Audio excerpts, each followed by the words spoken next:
Welcome to Nationwide on the network service of the NTA. We thank you for joining us once again. I am Lydia Odije Ochi. Now the news in full. Our next set of reports are on COVID-19 updates. A total of 21 suspected cases of the novel coronavirus have been identified across 4 states comprising Lagos, Ogun, Kano, and the FCT. Out of the suspected cases, 2 were negative, while 1 result is still pending, as Nigeria maintains its 1 confirmed COVID-19 status. Minister of Health, Dr. Osagie Ehanire, stated this while updating Nigerians on the global pandemic. We are observing the situation very closely and working at developing a protocol that works for Nigerians but does not restrict activities unnecessarily and does not restrict normal business needlessly. So if there's need, we change the protocol. In the meantime, since we have only 1 case and that case is well defined and is receiving treatment, we haven't seen any other threat. We do not see any reason to bring additional to join other countries in creating this ban or that ban. Heads of various agencies in Lagos State have been mobilized to sensitize the masses on the urgency of imbibing proper hygiene and cultivating healthy habits in order to prevent the highly infectious coronavirus. Khadijat Akombi has details. Since the confirmation of the index case of COVID-19 in Lagos, the state government has continued to mobilize relevant stakeholders to educate the residents on the need to take precautionary measures against getting infected with the virus. From town hall meetings attended by people from various interest groups, engagement with representatives from various religious bodies, and resolutions from the State House of Assembly, residents of Lagos are now fully aware of the virus and dangers inherent in getting infected. It's a deadly disease. People are suffering all over the entire world, especially from China, Europe, America. Just like Ebola virus, which we conquered, so definitely we are also conquering this one. Members of the 4th estate of the realm are also not resting on their oars to the call on media practitioners to step up effort in creating awareness on how to guard against getting infected with the virus. A major cause for concern for many residents, however, is the astronomical increase in the prices of hand sanitizers, hand gloves, and face masks. For me, I think the prices right now just unnecessarily high. It's very unfortunate. People, Nigerians and our brothers and sisters are taking advantage of a very unfortunate incident. For many residents of Lagos, quick intervention from government is imperative to make the items needed to curtail the spread of the virus more available and affordable. In Lagos, Khadijat Akombi, NTA News. Still on coronavirus, as the efforts to check coronavirus intensifies in Rivers State, authorities of most public places are working towards improved sanitary conditions. They appealed for long-lasting solutions to prevent spread of the disease. Ijeoma Ugoke has the situation report. As the total number of confirmed deaths from coronavirus hits 3,300 globally, there is intensive efforts on sensitization for improved hygiene in public places. Screening of passengers is ongoing at Port Harcourt International Airport. Like if you are coming from Italy, definitely the waste time. I trust Nigeria on this because I can remember vividly during the time of February they take precaution. and what I'm seeing here is quite impressed. Since the outbreak of Lassa fever and coronavirus, strict compliance to regular hand washing and sanitation of environment, some people affirmed, have become a routine. I wash my hand like 3 times when I start sampling, and after I sample my market, before I eat, I wash. School authorities and other institutions are advised to adopt necessary measures to ensure safety of its environment. In Port Harcourt, Ijomu Gweke, NTA News. In the same vein, awareness and personal hygiene is now being promoted in Borno State as an important step to COVID-19 prevention in a zone where no suspected case has so far been reported. This is in addition to efforts by the state government to equip a designated center for possible isolation and quarantine. Yagum Subukar has an update from Maiduguri, the state capital. I'm right here at General Abba Kyari newly constructed general hospital that has been designated as an isolation center for any suspected case of COVID-19 that might arise in Borno. But I have here with me Director Disease Control with the State Primary Healthcare Development Agency, who will shed more light on level of preparations made so far by Borno State government. Sir, can you tell us what awareness strategies have been put in place to ensure the populace of Borno are being educated on COVID-19 and level of preparations by Borno State government made so far? Thank you very much. Since the outbreak of coronavirus in the country, the Borno State government have put a lot of measures in place to ensure that we create adequate awareness among the populace. First and foremost, we have commenced training of our health workers, both at the secondary and primary health care levels. And we have also emphasized on hand washing by placing hand washing facilities in most of public places and strategic places. You can also see behind me the level of preparedness for the isolation center. So should there be any coronavirus case in the state, we are ready to tackle, inshallah. Currently, there's a high-power health committee in place that receives 24 hours update at 4 p.m. every day on preparations and response to any case or outbreak in the state. Meanwhile, public institutions in Benin City are complying with the advice of the Federal Ministry of Health on the provision and use of hand sanitizers in public institutions across the country. Adogbeji Ojegba was at the Benin airport and some public schools in the city in our reports. A visit to Olua Primary School, Benin City, revealed that sanitizers have been placed in strategic places for pupils who may need to keep themselves clean. The water stand, which they use to wash their hands, and sensitizers. Because we don't need coronavirus in our system, we have to wash our hands before we enter the school. During long break, they still wash their hands. Keep my environment clean, to wash my hands whenever I finish cooking. That is what I know. At the Benin airport, the situation was not different, as I was made to pass through the screening exercise before I and other passengers were granted access into the airport. Some who were not aware were politely stopped and made to undergo the medical checks, certifying them clean to go into the airport. In Benin, Adogbeji Ojegba, NTA News. Away from COVID-19 for now, President Muhammadu Buhari has granted audience to the Iranian ambassador to Nigeria, Morteza Rahimi Zachi, describing the phenomenal growth recorded by the Middle East country as marvelous. State House correspondent Adamu Sambu reports.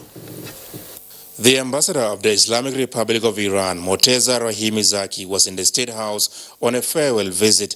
President Muhammadu Buhari said despite its status as a developing country, Iran has indeed come of age, recalling his visits to Iran as oil minister in the 1970s and as a civilian president. The Nigerian leader lauded the relationship between the two countries, describing it as mutually beneficial. Apart from the long-standing bilateral ties, which continue to be deepened and expanded, Nigeria and Iran also cooperate strongly at international fora, such as the Organization of Petroleum Exporting Countries, Organization of Islamic Cooperation and a non-aligned movement.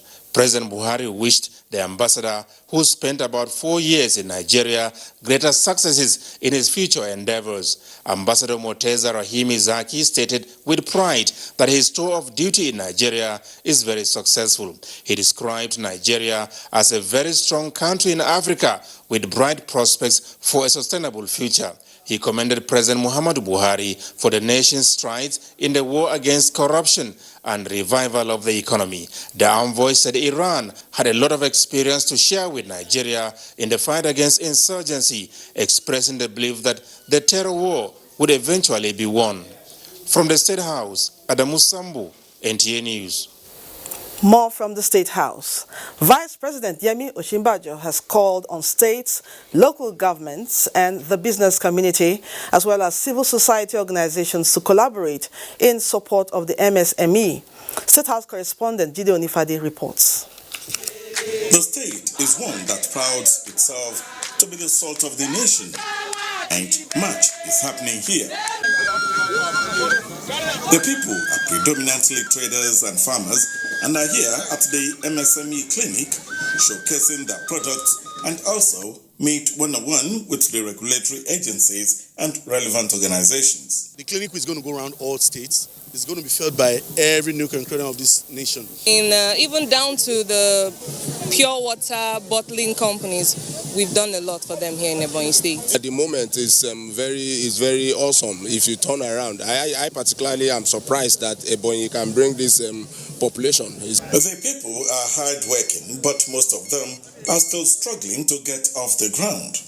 Very happy, because most of the time we have not seen it so real as it is in this government. The facility I enjoyed was the BOOTFO, the BOI Funds for Women. Because some agencies are doing their jobs, while some, I wouldn't know how to describe them. The MSME clinic, where we have the combination of both the federal and states on the same stage, indicates good omen for the traders and hope for a better time. These are just a few of the initiatives to ensure an empowering and inclusive business environment for our small businesses. We, as the federal government, will do our part, but I believe that it's important that we emphasize that we must all work together, both the federal, state governments, local governments, as well as the civil society groups, the business groups, the chambers of commerce. All of us have a bounden duty to ensure that we work together, to ensure that small businesses thrive and that all of the work that we're all each trying to do is coordinated for the benefit of our people. To understand the leadership challenges in our country today. The job is always very easy when you are not the one doing it.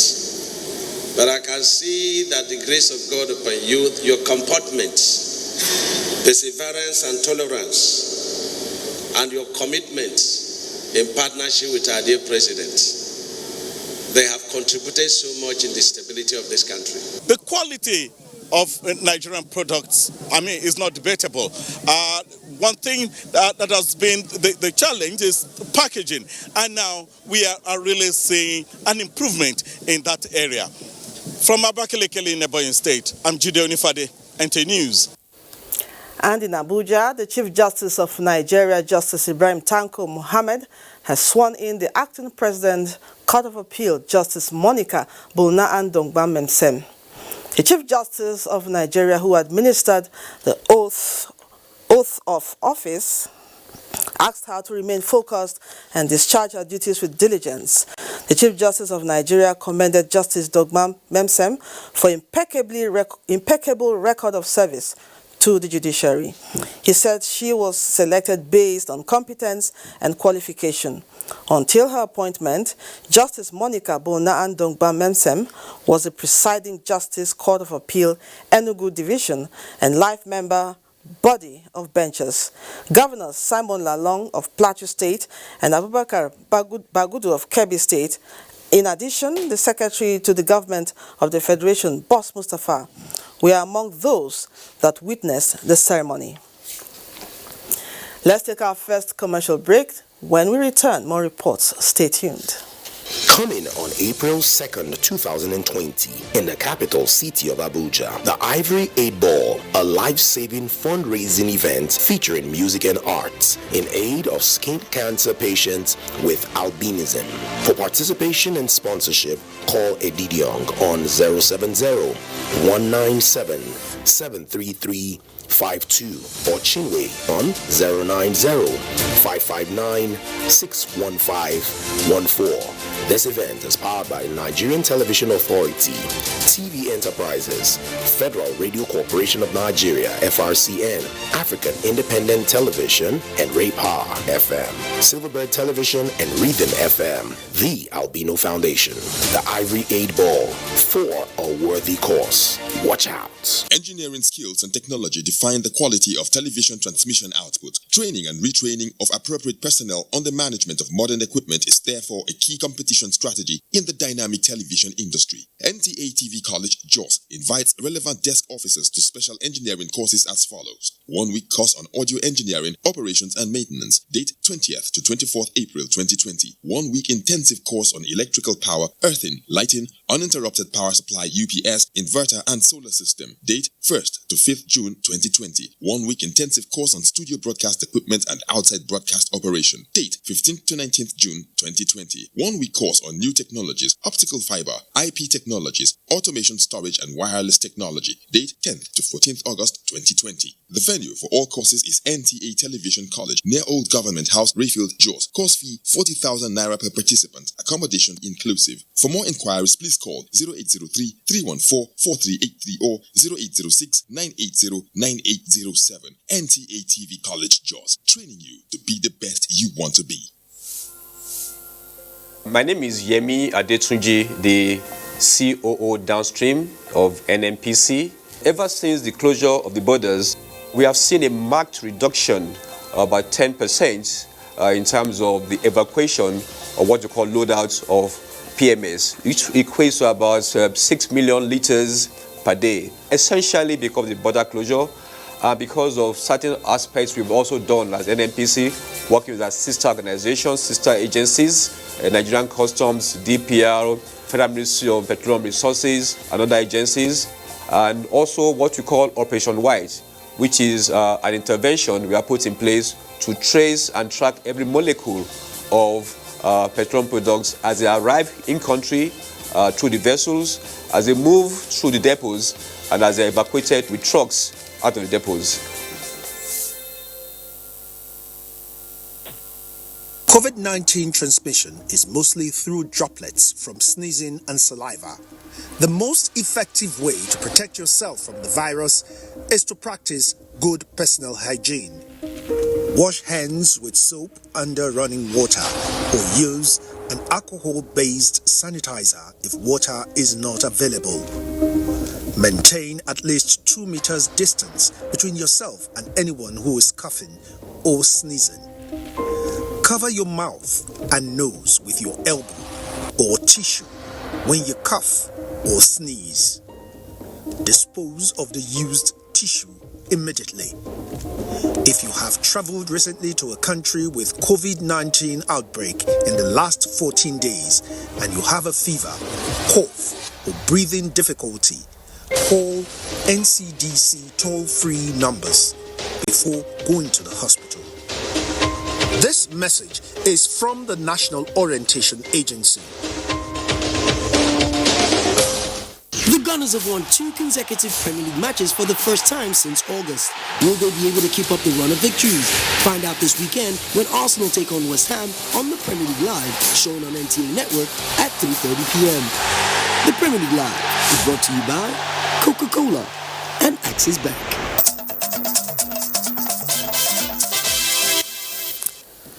Welcome back. Standardization of raw materials, low patronage for Nigeria's raw materials and products at the global market is what federal government seeks to address with the inauguration of ministerial committees to drive the campaign for standardization and competitiveness of locally produced products. Joshua Ojito reports. It was in 2017 that the Federal Executive Council approved the document on National Strategy on Competitiveness in Raw Materials and Products formulated by the Raw Materials Research and Development Council. The document is to, among others, promote research, innovations and standardization in raw materials to compete favorably in the global market. To step up the process, 10 subcommittees with membership from Ministries of Information, Justice, Education, Commerce and Industries, as well as Finance and Agriculture are driving the implementation.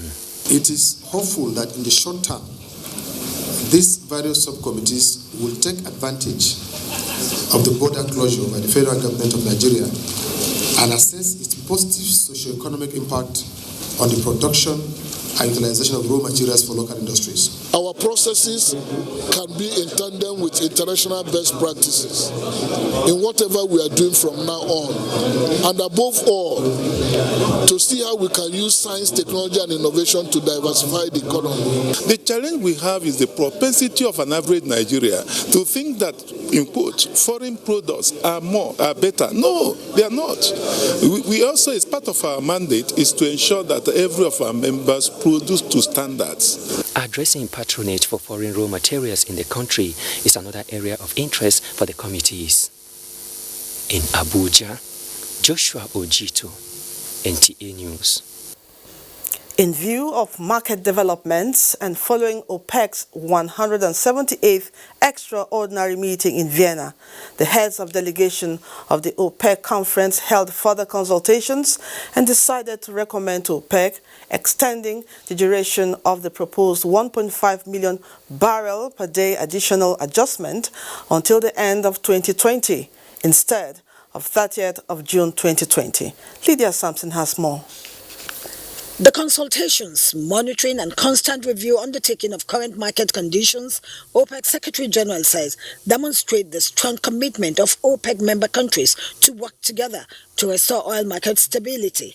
Under the Declaration of Cooperation, members are determined to jointly rise to meet the current pressing challenge. يسعدني أن أرحب بكم في فيينا. On behalf of the heads of delegation and the OPEC Secretariat, it is my pleasure to welcome you all to Vienna for the 178th meeting of the OPEC Conference. On behalf of OPEC, we wish you every success in your highly demanding position, and we all look forward to closely working with you.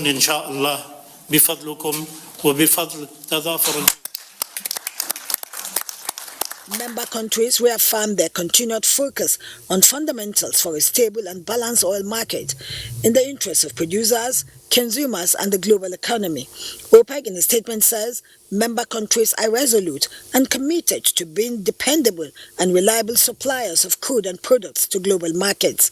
Meanwhile, OPEC Plus is meeting today to finalize outcome.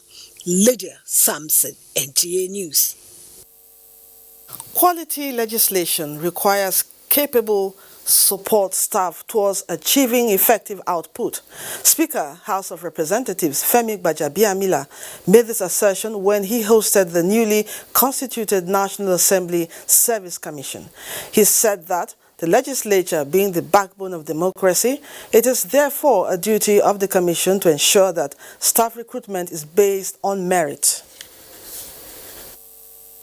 Is tired of being staffed with people who may not know their onions or what they're supposed to do. So it's not about the quantity of staff, but the quality of staff that is important. He urged the commission members to be diligent and avoid internal politicking in order to achieve set targets. Chairman of the commission, Ahmed Kadi Amshi, says the commission will be guided by laid-down procedures to ensure good representation and development of democracy. Training and retraining, he added, will be prioritized. To meet the socio-political and economic challenges ahead, the continent of Africa must reignite the Pan-Africanism culture and harness its aboriginal values by redefining the concept of liberal democracy it currently practices.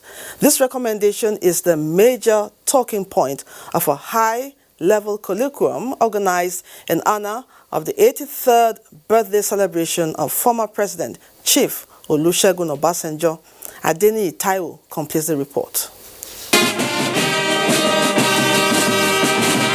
It was a colorful event which drew dignitaries from within and outside the shores of the African continent to celebrate a notable Pan-Africanist, Chief Olusegun Obasanjo.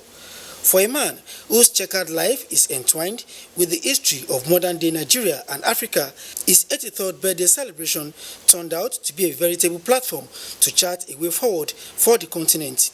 Dwelling on the theme, Pan-Africanism and a liberal democracy under siege, the speakers believe it is high time Africa redefined liberal democracy to reflect its rich traditional values while shunning such countercultures as homosexuality and other negative tendencies. Ogun State Governor Prince Dakpo Abiodun and some other guests traced the thematic focus of the colloquium to the life of the celebrant, who they described as a global citizen. Baba is so patriotic, and Baba does not see Nigeria in tribes, regions, or ethnic groups. He's one man that is so passionate about the unity of this country. Thanking God for His grace, a highly elated Chief Obasanjo said Nigeria would only attain its full potential when integrity and patriotism rule the heart of Nigerians. Whatever I have achieved, there are many people who have actually walked with me to achieve it.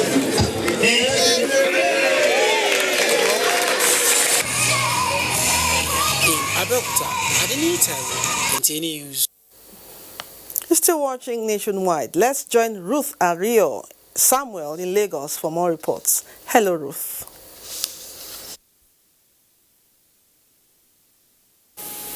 Hello, Lydia. Thank you and welcome to Lagos. The Deputy Senate President, Ovie Omoagege, has reiterated the commitment of the 9th National Assembly to enhancing electoral reforms that can rival democracies of developed countries. He stated this while declaring open a 2-day retreat for senior personnel of the Independent National Electoral Commission, INEC, and members of the National Assembly Committee on the Review of the Electoral Legal Framework in Lagos. Tunde Saiki reports. Senator Ovie Omoagege said National Assembly members, irrespective of political affiliation, must work together to strengthen the nation's electoral laws in order to protect and reposition the country's democracy. He noted that members of the Senate and the House of Representatives are working towards achieving a comprehensive amendment of the Electoral Act No. 6 of 2010, which he stated will impact significantly on the country's electoral process. This time around, it was the mandate of the Senate President that we hit the ground running this time around. And frankly, we are envisaging that sometime on or before July, or at the very most August, both houses will have passed these amendments and will transmit them to Mr. President for his assent. Chairman INEC, Professor Mahmoud Yakubu, said with the proposed reform of the Electoral Act, the 2019 election may be the last mainly manual election in Nigeria. He, however, said the support of the lawmakers on the speedy amendment of the law will enable the Commission prepare for the 2023 elections. It is time for a new legislation to remove all encumbrances to further deployment of technology in the electoral process, especially in the accreditation of voters and transmission of election results. The 2-day retreat also highlights areas of agreement and harmonized stakeholder submissions on the proposed areas for amendments. In Lagos, Tunde Saiki, NTA News. The incidence of boat mishap in Lagos has been on the decline, with only one minor case recorded in the last 6 months. To sustain this trajectory and stem this tide of boat mishaps, the National Inland Waterways Authority has commenced the removal of wrecks capable of hindering smooth sailing across Lagos water channels. Dr. Oguyemi reports. There is a daily surge in water transportation in Lagos, as more commuters would rather commute by water to avoid the gridlock on the roads. The increasing patronage is a welcome development for commercial boat operators, and for regulators, there is an urgency to improve standards and navigation for effective operations. This ongoing wreck removal at Uyimbo waterfront and several others along the Lagos Channel commenced in January. Started from Agbara Waters, from there we move on to Port Novo Creek, and this is Uyimbo waterfront. We have about 6 wrecks right here where we are. About 3 now, and by next week they should finish moving the thing, then they will move from here to Port Novo Creek. The Managing Director, National Inland Waterways Authority, has promised to remove all wrecks on our waterways for easy navigation to avoid any incidents on our waterways. Aside wreck removal, there is also shoreline protection going on from Marina to Bonny Camp, as well as reconstruction of jetties for improved operations. In Lagos, Dotson Ukmiami, NTA News. And that's our contribution from Lagos. Lydia, it's back to you for more on Nationwide. Many thanks, Ruth. Welcome back to Abuja. South-South governors have reached a decision to float a regional security outfit to mitigate insecurity in the region. This was at the South-South governors meeting held in Asaba, Delta State. Tessie Kuka has more.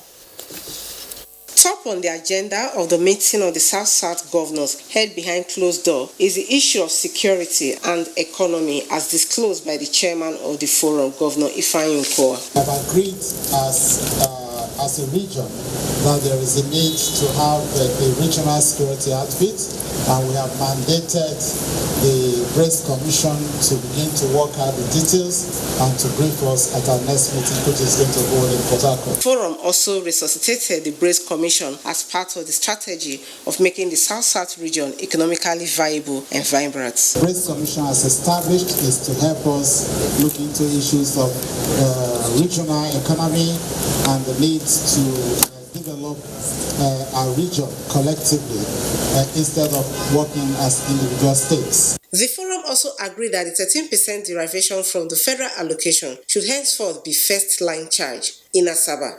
Tessie Koka, NTA News. Governors of the northeast region of Nigeria have met in Gombe. Emmanuel Akila reports that it is the first time the governors are having the parley to discuss issues affecting the region. The 6 governors of the northeast region of the country have a lot in common in terms of opportunities and challenges of development.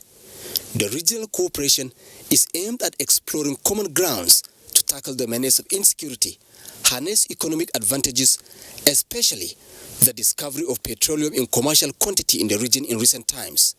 Host Governor Muhammad Inuwa Yahaya, who welcomed his colleagues to the first meeting, said the time has come for the region to be united more than ever before to support the federal government to end the Boko Haram war. The prevailing security situation poses an existential threat to our sub-region, and therefore it necessitates the need for us to convene this gathering in order to come up with a united front that can address our collective challenges as a sub-region. Inuwa Yahaya outlined the areas of advantages available to the region in agriculture and energy, pointing out that the Northeast Development Commission means a veritable platform for equitable development of the region, except for the governor of Taraba State, who was represented by his deputy. Those of Adamawa, Bauchi, Borno, and Yobe states were present. A communique detailing the way for continued consultation is expected at the end of the meeting. In Gombe, I am Emmanuel Akila, NTA News. And our next report from Abuja says unity and love has been identified as solutions to the myriad of challenges bedeviling the northern part of the country. Catholic Archbishop of Abuja, Most Reverend Ignatius Kegama, stated this at a special outing for bishops of the 19 northern states and the FCT. Francis Form has that one. The highest body of the Catholic Diocese, the bishops, and as their tradition for Nigeria Bishops' Conference, deliberates on national issues. The topmost concern is security challenges, which they believe slow down development and growth.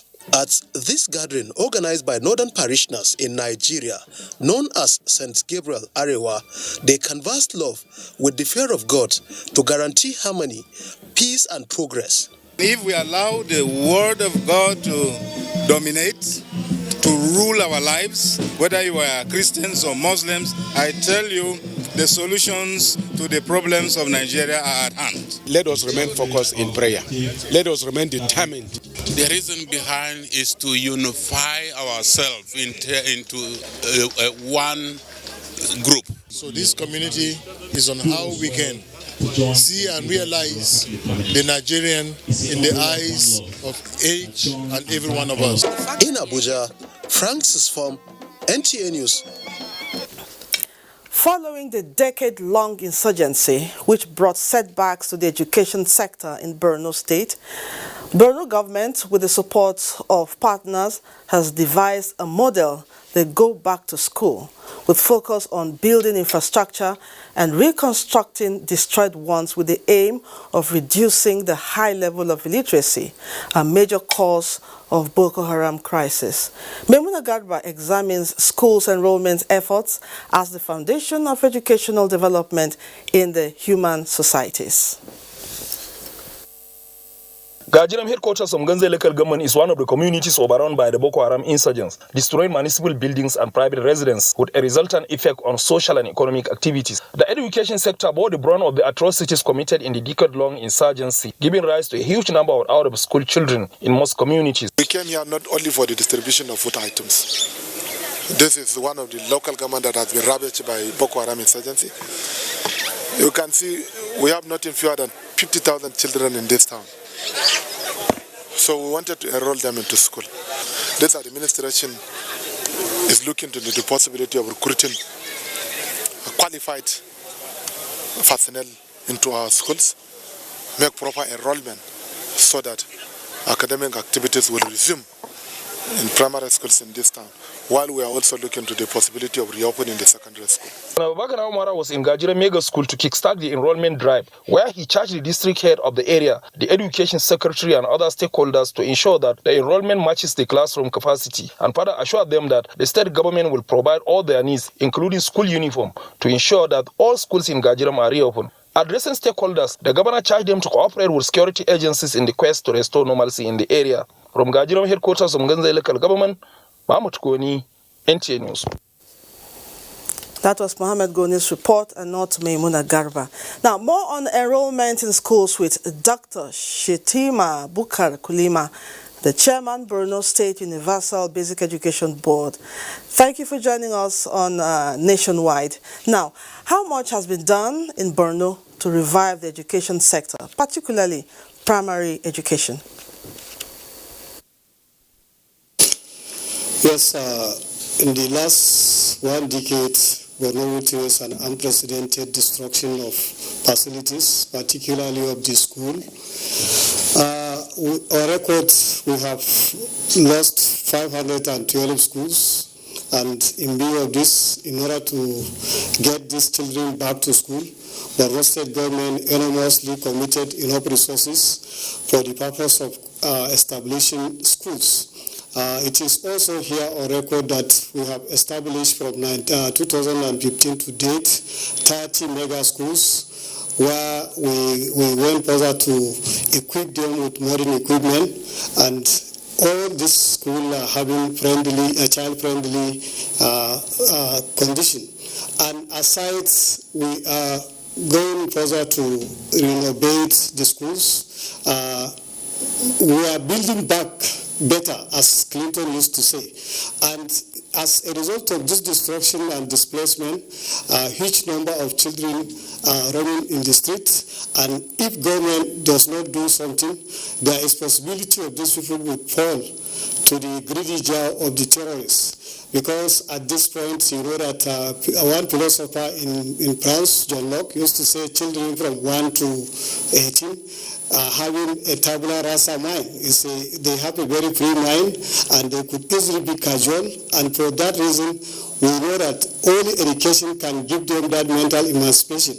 And in view of this, we are partnering with a lot of NGOs, both international and local NGOs, to create learning spaces.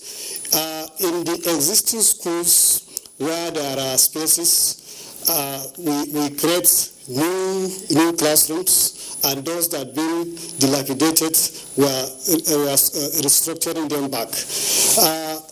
One thing that is quite fascinating in Borno today, there is unquenchable task for learning among our own children. You can see sometimes an adult will say he will come on to enroll in class 1. And in view of this, Borno is creating a lot of skill acquisition centers, and we are partnering with UBEC to create new chances, new chance school. The second chance school for UBEC is for the purpose of those who have lost the attempt to come being in classrooms. In Borno also, we are creating more enabling environment for the children, particularly those roaming the streets, like the Almajiris and other that are roaming in the street. In view of this World Bank project, which is here kick-started in Borno, called BESDA, Better Education Service Delivery for All, is addressing this issue of out-of-school children. Now we have extended that leges to the Almajiris, and there is a tremendous success in that direction. There is an integration aspect where those malams that are handling these Almajiri schools also show their own enthusiasm. So Borno is doing a lot to get these children back to school. Those that have been replaced, been displaced as refugees in Cameroon, Chad, and Niger, and those that are from within the country as IDPs are now being drawn to Borno because there are new learning spaces that are available. And we are against this background, by this year's work plan for the UBEC-SUBEF action, we are planning to create another new 3 mega schools across some of the local governments that are not being established earlier. So thank you so much. We are glad to know that a lot is being done for increased enrollment of children in schools. Thank you, Dr. Shetima Bukar Kulima, the chairman, Borno State Universal Basic Education Board. Thank you. Moving on now. The Nigerian Air Force says it sustained onslaught against Boko Haram terrorists in the northeast under Operation Decisive Edge has continued to yield results. In a statement by NAV Director, Public Relations and Information, Air Commodore Ibikunle Daramola, the latest of this was recorded on the 5th of March 2020 when the Air Task Force of Operation Lafia Dole obliterated a terrorist camp at Alafa Sea in the heart of the Sambisa forest in Borno State. The attack was undertaken following confirmatory intelligence surveillance and reconnaissance missions, which established that several compounds in the settlement were being used by the terrorists to house and train their fighters. The subsequent airstrikes obliterated most of the structures, neutralizing some of the Boko Haram terrorist occupants. The Nigerian Air Force says it will continue to operate with surface forces to destroy all remnants of the terrorists. Still on security, as special forces training is being introduced into the operations of the Nigerian Army, the need for new recruits to go through the training process becomes necessary to enable the personnel gain needed professional tactics to combat conventional warfare. Directorate of Army Recruitment, Resettlement and Reserve, Brigadier General Emmanuel Akpan, who stated this at the sensitization campaign in Uyo, says recruitment into the Nigerian Army will soon commence. Udwak Etim completes the report. The need to adopt a different approach to the nation's security challenges by the Nigerian Army to meet global best practices prompted this sensitization program to interact with youth leaders of different communities in Akwa Ibom State. The nationwide awareness campaign is to prepare the minds of citizens willing to join the army on the Special Forces training, a concept instituted to help new recruits and other army personnel to acquire special skills to fight war. This special force, I'm hearing for the first time, and from what I've heard, I know what it's all about. It's a welcome development. With the youth would like to know what they are getting involved. I think it's a step in the right direction. Brigadier General Emmanuel Akpan also visited Government House Uyo to seek the state's government support on the program.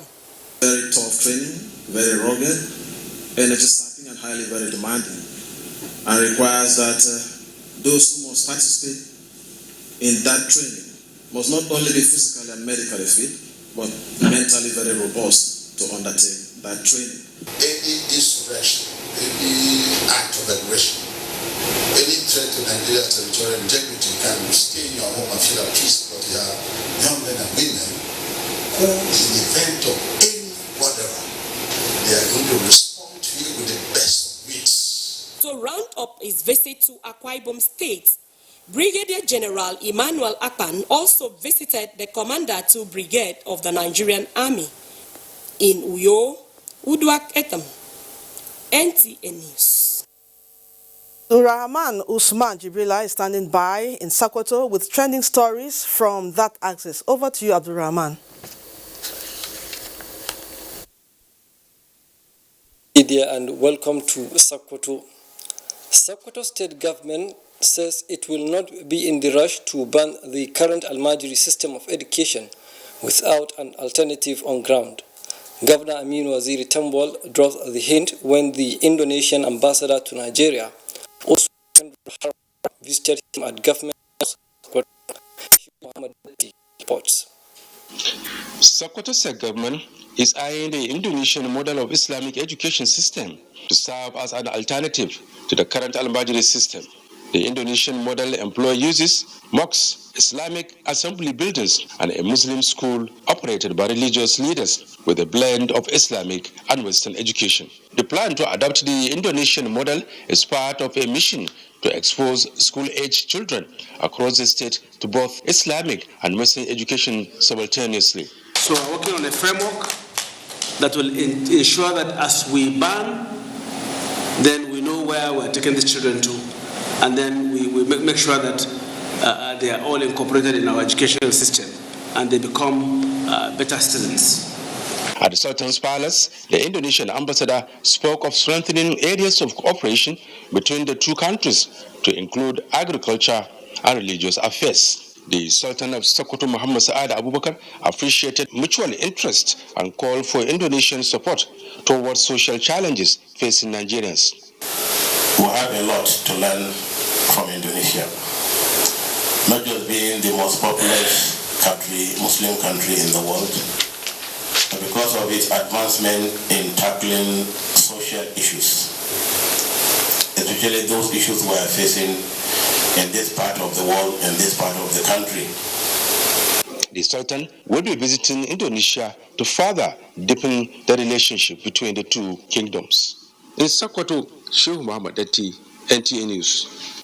The wife of the Comptroller General of the Nigerian Correctional Service, Hajia Gwama Ahmad Jafar, has presented grinding machines, food items, and 20,000 naira each to 30 widows of the fallen officers of the Correctional Service from Sokoto, Kebbi, and Zamfara states. Presenting the items in Gusau, Hajia Gwama Ahmad Jafar, represented by the Comptroller, Nigeria Correctional Service, Zamfara State Command, Sani Adamu Potiskum, said the gesture is aimed at alleviating their sufferings. Salamatu Umar Abdullahi reports.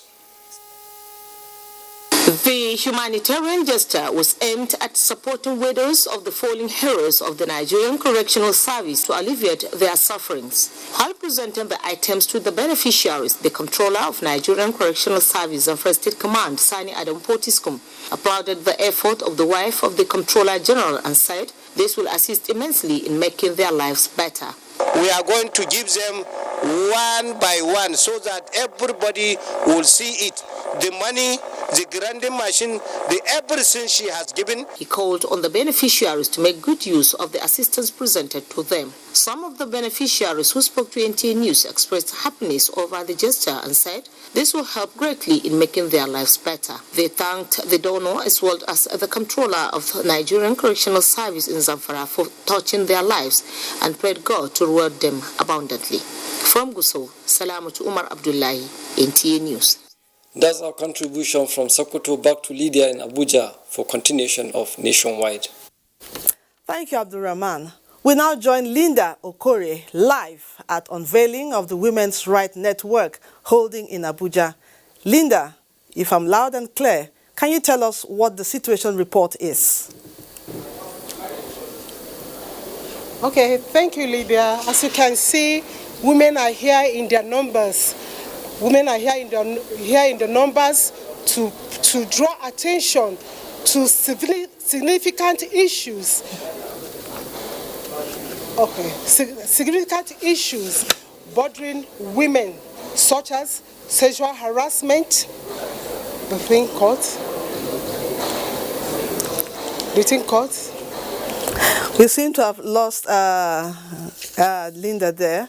Now let's go on to Ibadan. Let's join Larry in Ibadan for more on Nationwide. Larry. Thank you very much, Lydia, and welcome to Ibadan. The application of Freedom of Information Act as a right to access information and record for transparency and accountability for public institutions has been stressed. This is the opinion at a sensitization program convened by the National Orientation Agency, Oyo State. Larry Gbeleyi was at the program. The general belief is that the Freedom of Information Act, which was enacted in 2011, is oppressed law. The NOA here in Ibadan is saying no. National Orientation Agency will have been going about sensitizing people about what is the content of this law. In essence, that people say, we just assume that it's a press law, but it is not exactly so. This law was enacted for every Nigerian that is seeking information on how to get information on governance. I also spoke with some of the participants. This time around, we are using all the forms of communication to engage people. We are using what we call personal communication, group communication, and that's the town hall thing. Citizens are not fully aware. We're not aware of our rights as citizens. We don't see that we can demand from these government officials.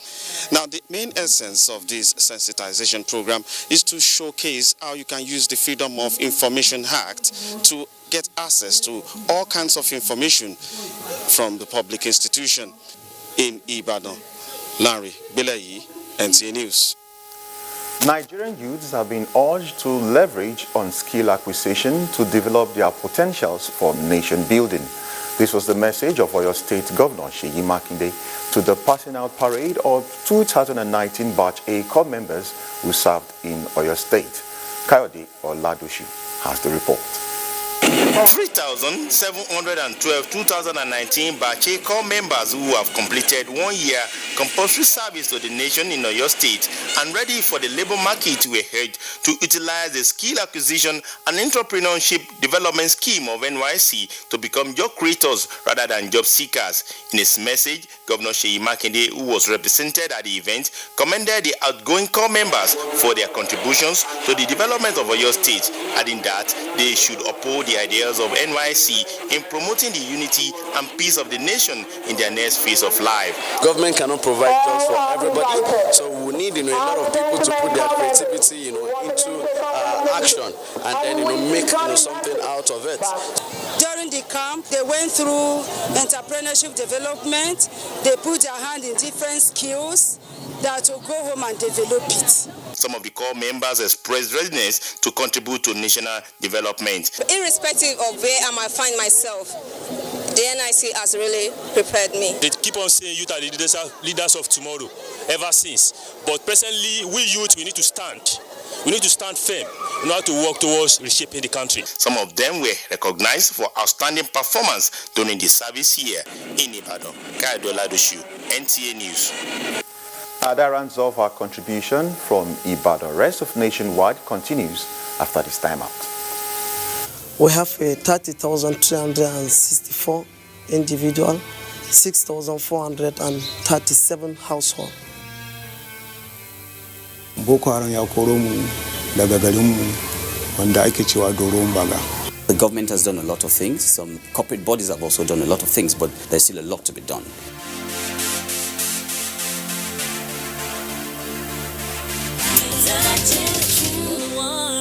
Touching lives.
Not so fast. Look, I'm tired. I want to check out of this country for greener pastures. Just calm down for a moment. Please sit down. Do you have a job where you're going to? No, but someone is arranging, Listen, Alinko. Checking out of this country without proper planning means one thing. Unimaginable begin. You know, I've been in the diaspora, but legitimately doing great things at home and abroad. As I've been saying, without the proper footing abroad, the risk is not worth it. Listen, Alinko, it's better to be home than be trapped abroad, or even end up in prison.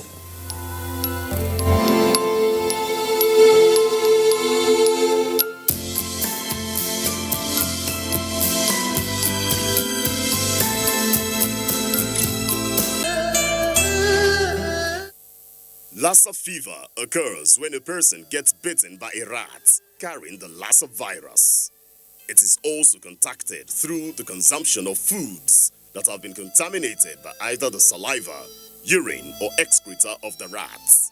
Lassa fever is deadly, so protect yourself and loved ones from it. Keep rats away from your homes. Ensure that leftover foods are properly covered at night and heat up properly before consumption. Wash fruits properly before you eat. Maintain regular hand wash with soap and water, as well as environmental sanitation. Report all feverish conditions and bleeding from the nose or mouth to the health facility nearest to you, and don't indulge in self-medication. This message is from the Nigerian Television Authority, the NTA.